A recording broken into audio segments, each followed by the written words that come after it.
Shalom, saudara-saudara yang dikasihi Tuhan Yesus Kristus. Salam damai sejahtera dan sukacita melimpah senantiasa ada di dalam setiap kehidupan saya dan saudara. Tema renungan malam ini adalah khawatir atau takut, apakah membantu? Setiap kita tentu bisa mengalami ketakutan atau kekhawatiran. Banyak hal yang bisa membuat kita menjadi takut atau khawatir. Hal itu wajar. Sudah beberapa bulan ini, banyak orang yang dilanda ketakutan karena virus corona. Bahkan di seluruh negara-negara. Kita bisa lihat berita-berita di TV, berapa banyak orang yang meninggal gara-gara virus corona ini. Ketika saya bertemu dengan customer saya, dia bercerita dan mengatakan kepada saya, sungguh menakutkan virus corona ini ya. Dia merasakan takut dan khawatir kalau sampai keluarganya juga kena virus ini.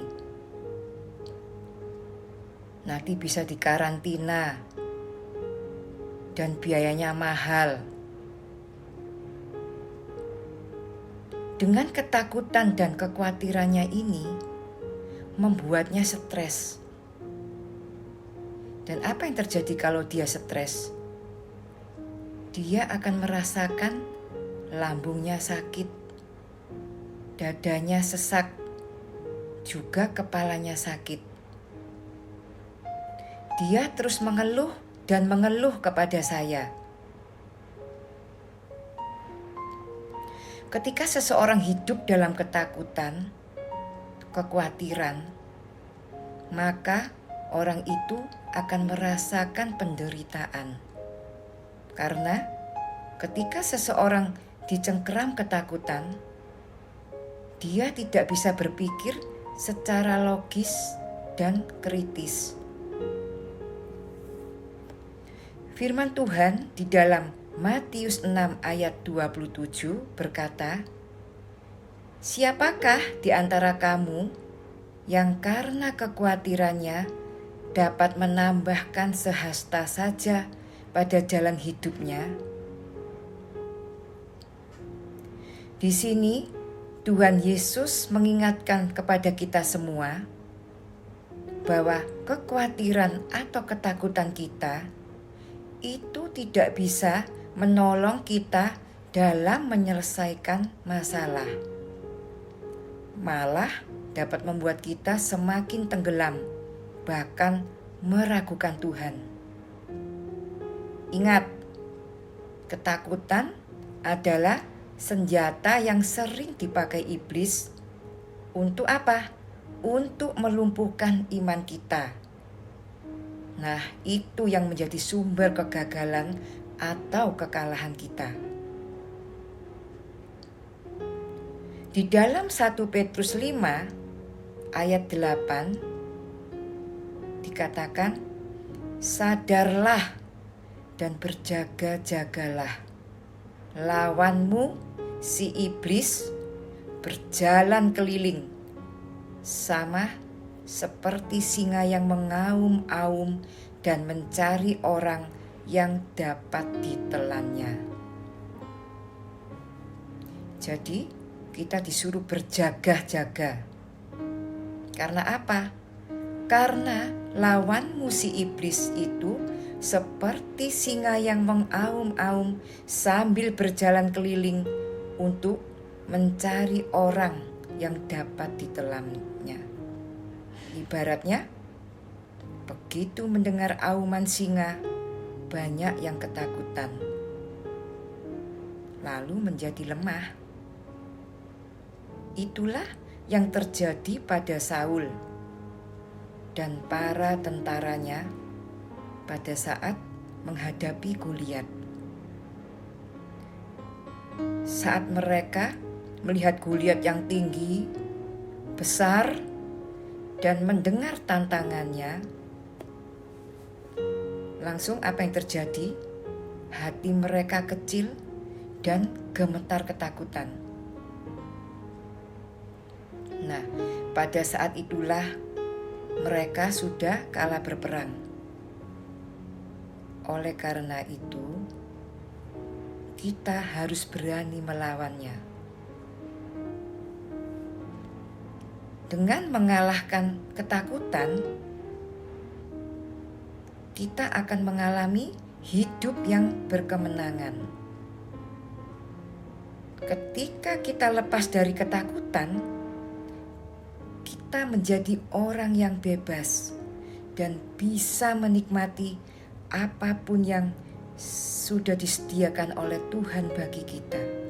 Amin.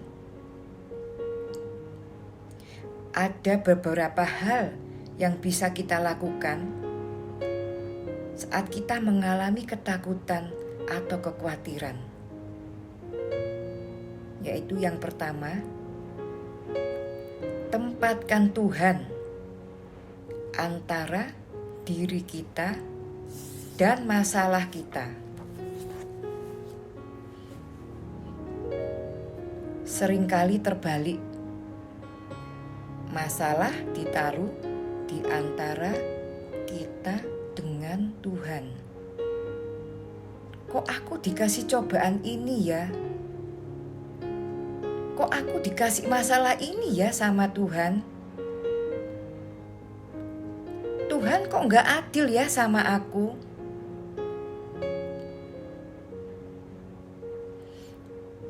Dengan adanya masalah itu, dapat semakin menjauhkan kita dengan Tuhan. Kita harus waspada. Mazmur 37 ayat 5 berkata, serahkanlah hidupmu kepada Tuhan dan percayalah kepadanya, dan Ia akan bertindak. Amin. Ini iman yang benar, sehingga saat terjadi sesuatu di dalam hidup kita, kita tidak lagi takut, kita tidak lagi khawatir, dan kita tidak menyalahkan Tuhan. Saya masih ingat kejadian beberapa tahun yang lalu yang terjadi pada teman saya. Ketika anak laki-lakinya yang masih balita meninggal, dan meninggalnya itu karena tersedak. Apa yang terjadi? Teman saya ini tidak bisa menerima kenyataan kalau anaknya sudah meninggal. Ada rasa marah, kecewa, semua berkecamuk di dalam hatinya. Dan dia mengatakan kepada saya, kenapa ya? Kenapa ya anak saya meninggal? Apa salah saya pada Tuhan? Bahkan dia ketakutan. Dan dia berpikir, jangan-jangan nanti anak saya yang satunya juga meninggal.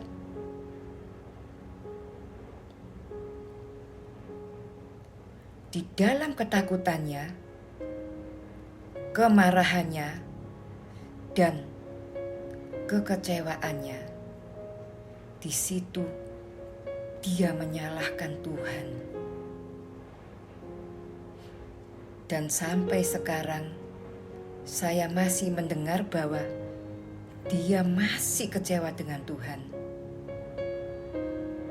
Makanya dia sudah tidak mau ke gereja lagi. Dia sudah tidak mau datang kepada Tuhan lagi.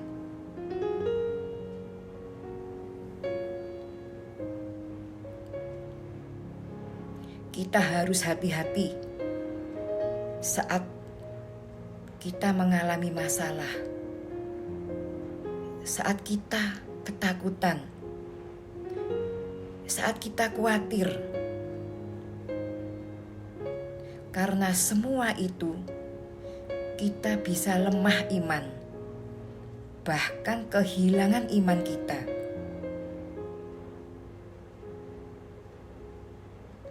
Dan ketakutan ini memiliki kekuatan untuk menguasai dan mengintimidasi.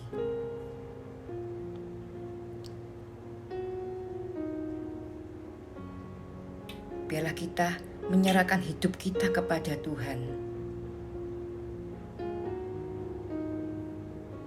Kemudian cara yang kedua, di dalam menghadapi ketakutan dan kekhawatiran, yaitu memutuskan untuk tidak kehilangan pengharapan, yaitu pengharapan akan pertolongan Tuhan dan penyertaan Tuhan. Mari kita imani bahwa pertolongan Tuhan pasti datang pada waktu yang tepat. Dan yang mengambil peranan keputusan itu ya adalah diri kita sendiri. Di dalam Yesaya 41 ayat 10 dikatakan, "Janganlah takut, sebab aku menyertai engkau. Janganlah bimbang, sebab aku ini Allahmu. Aku akan meneguhkan, bahkan akan menolong engkau.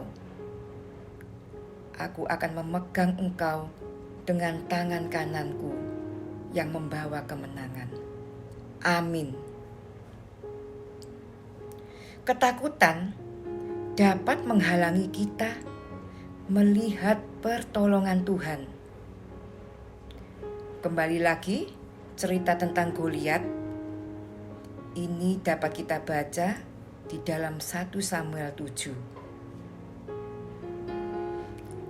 Di mana tidak seorang pun tentara Israel yang berani melawan Goliat, termasuk Raja Saul. Kenapa? Ya karena mereka ketakutan. Tetapi beda dengan Daud. Daud tidak mau dikuasai oleh ketakutan saat dia maju melawan Goliat di medan pertempuran. Hanya dengan umban dan 5 buah batu kecil. Sedangkan Goliat mengenakan baju perang, membawa tombak yang besar. Daud berani menghadapi tantangan, dan akhirnya Goliat dikalahkan oleh Daud. Apa yang menyebabkan Daud berani sehingga tidak ada ketakutan di dalam menghadapi tantangan ini?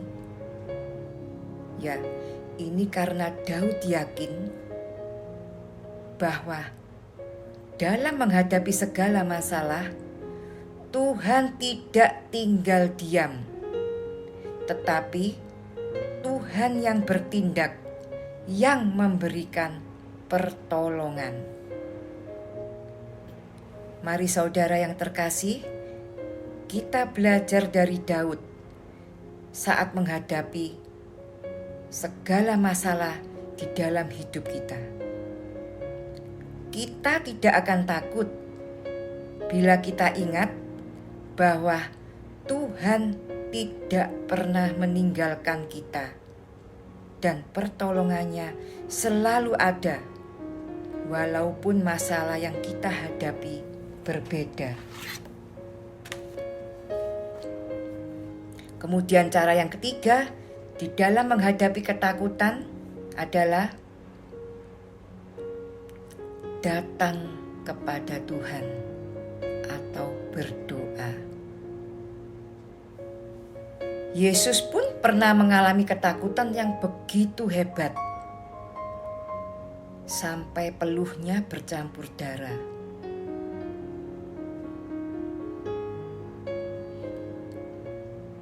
Kita bisa membayangkan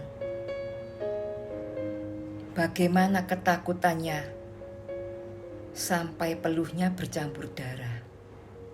Nah, ini dapat dibaca di dalam Lukas 22 ayat 39 sampai 46. Saya bacakan di Taman Getsemani. Lalu pergilah Yesus keluar kota, dan sebagaimana biasa ia menuju Bukit Zaitun. Murid-muridnya juga mengikuti dia. Setelah tiba di tempat itu, ia berkata kepada mereka, "Berdoalah supaya kamu jangan jatuh ke dalam pencobaan." Kemudian ia menjauhkan diri dari mereka, kira-kira sepelempar batu jaraknya. Lalu ia berlutut dan berdoa, katanya, "Ya Bapakku, jikalau Engkau mau, ambillah cawan ini daripadaku. Tetapi bukanlah kehendakku, melainkan kehendak-Mu lah yang terjadi."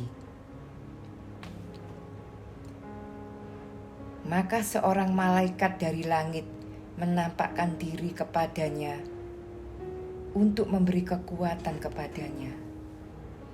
Ia sangat ketakutan dan makin bersungguh-sungguh berdoa. Peluhnya menjadi seperti titik-titik darah yang bertetesan ke tanah. Lalu ia bangkit dari doanya dan kembali kepada murid-muridnya. Tetapi ia mendapati mereka sedang tidur karena duka cita. Katanya kepada mereka, "Mengapa kamu tidur? Bangunlah dan berdoalah, supaya kamu jangan jatuh ke dalam pencobaan." Yang perlu kita perhatikan di dalam ayat 44, Lukas 22 ayat 44. Ia sangat ketakutan dan makin bersungguh-sungguh berdoa. Peluhnya menjadi seperti titik-titik darah yang bertetesan ke tanah. Dalam pergumulannya yang berat, Yesus menceritakan kesedihan hatinya kepada siapa?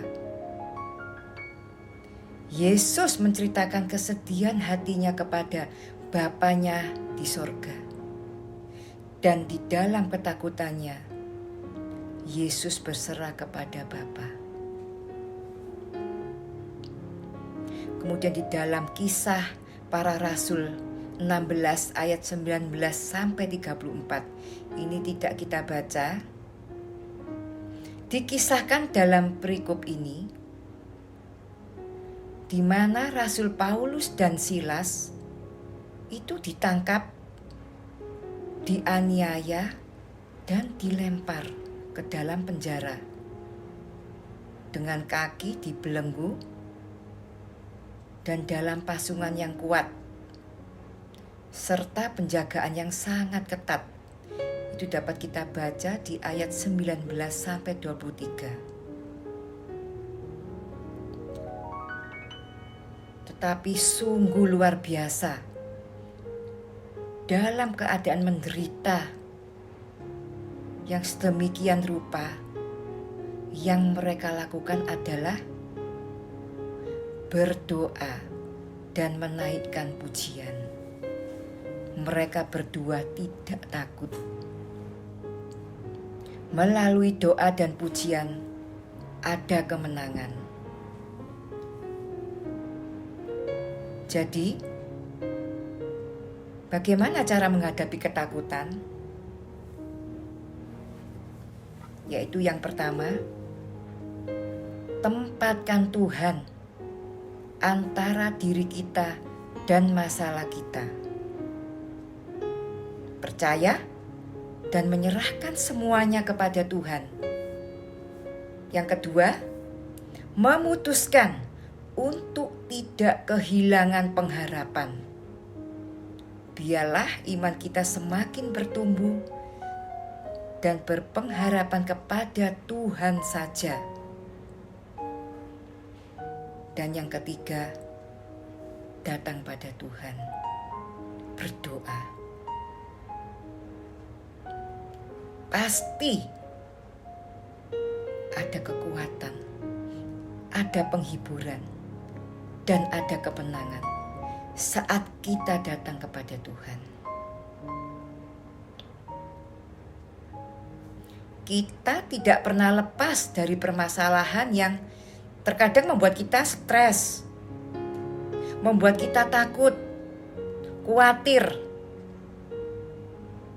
Sehingga semuanya itu dapat mengakibatkan penderitaan buat kita sendiri. Dan semakin jauh dari Tuhan. Bahkan sampai kehilangan iman kita. Serahkan semuanya itu kepada Tuhan. Mari kita berjalan bersama Tuhan. Kita baca sekali lagi di dalam Yesaya 41 ayat 10. Janganlah takut, sebab aku menyertai engkau. Janganlah bimbang, sebab aku ini Allahmu. Aku akan meneguhkan, bahkan akan menolong engkau. Aku akan memegang engkau dengan tangan kananku yang membawa kemenangan. Kita percaya bahwa Tuhan akan selalu menyertai hidup kita, selalu menolong kita, dan pada akhirnya Tuhan akan membawa kemenangan buat kita semua.